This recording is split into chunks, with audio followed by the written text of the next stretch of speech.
We've come together as father and son to lend our voices to the growing global effort to combat the illegal wildlife trade.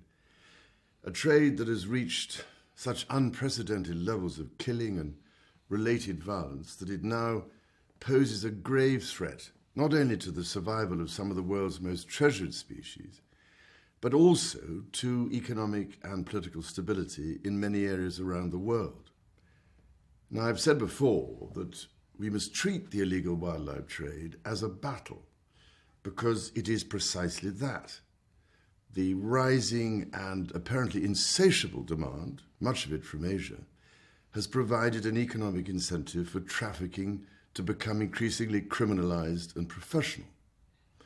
Organized bands of criminals are stealing and slaughtering elephants, rhinoceros, and tigers, as well as large numbers of other species, in a way that has never been seen before, pushing many species to the brink of extinction.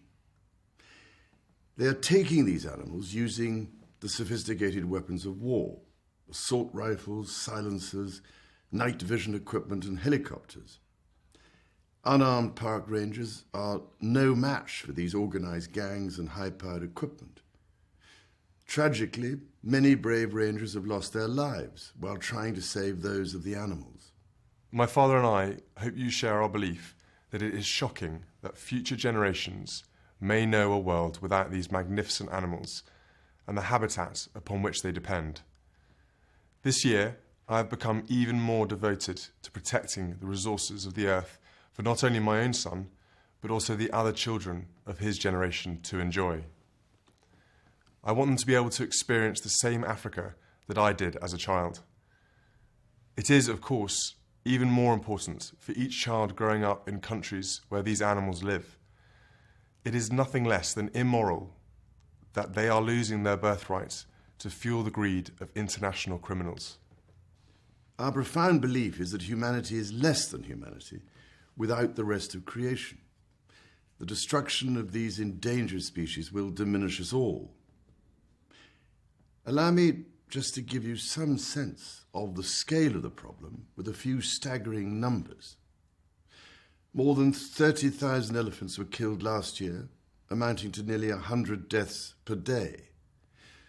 In the past 10 years, 62% of African forest elephants have been lost.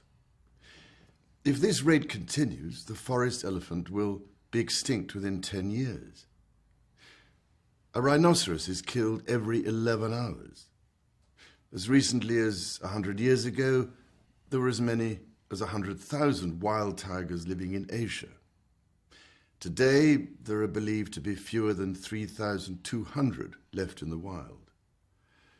Lions, leopards, cheetah, and snow leopards, already seriously threatened, are increasingly being killed as organized crime seeks to compensate for the dwindling number of tigers.